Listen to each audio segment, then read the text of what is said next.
Preserving and supporting rural communities will preserve and support the forests, growing community forests. And I just want to get clear on what the word community forest means. What is a community forest? And this paper here says, what is a community forest? It's a professor at Tallahassee University.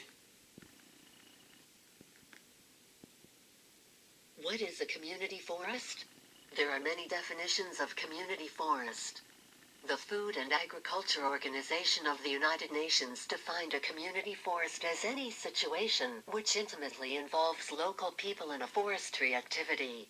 This definition, however, fails to speak clearly to three issues: how that intimate involvement is or can be structured, who is ultimate decision-making authority, representation, who is involved locally and how are they selected, and equity, who pays into benefits.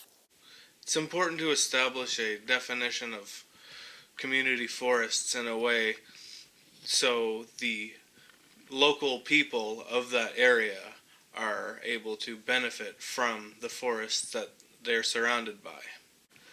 In this way, we will live a more forest-integrated lifestyle, resulting in the forest thriving off of our actions. If we want the forest to thrive, we're going to need to live in it and of it. If we live in the forest in a forest-integrated way, the forest will thrive, and we will be able to actually live in a more sustainable manner. In order to do this, we need to have a common concept of what a community forest is, what a forest is, and what a community forest is. But now, in this post-industrial society, the United Nations is the strongest entity that is going to be controlling our community forests. So, it's important we keep the conversation alive about what a community forest is, what it means, and what it should be. It should be for the people who live in the forest. It should be for the people who dwell in the forest.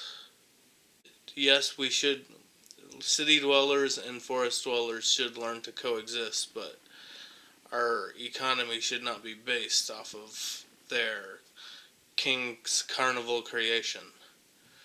This rickety postmodern skyscraper dystopia. No. Our world economy should be based off of the forest and other types of natural landscapes that we are dependent off of, and we always will be. Representation, who is involved locally and how are they selected, and equity, who pays into benefits.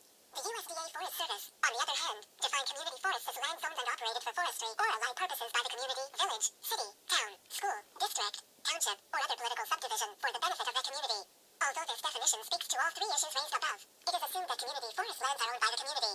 While this may be the case in the United States and other countries like Finland, where the majority of forest lands are privately owned, it may not be practical in Canada, where most forest land is publicly owned and controlled by senior governments. Implicit in the definition is also the assumption that those charged with the responsibility for managing community forests will be elected officials. A definition of community forest would have to recognize three attributes: who decides, who benefits, and how broad-ranging are the management objectives. These are the traits of a community forest, which set it apart from other types of forests in that the community makes the decisions and accrues the benefits, and the forest is managed for multiple values. Therefore, for us a community forest is a tree-dominated ecosystem managed for multiple community values and benefits by the community. While this includes urban situations, most conceptions of community forests in Canada involve smaller, rural communities, and their forest hinterlands. Community forests have existed since humans settled in communities and demarcated, owned and managed specific tracts of land. Various forest tenures, such as private, corporate, municipal and state, have evolved. Contemporary forest management arrangements called community forests have different administrative infrastructures and levels of community involvement. However, community forests share a common and essential goal of providing forest-related benefits to the local community. Our notion of a community forest involves deliberate development of a relationship between a community and its immediate forest such that all community members have a means of direct involvement in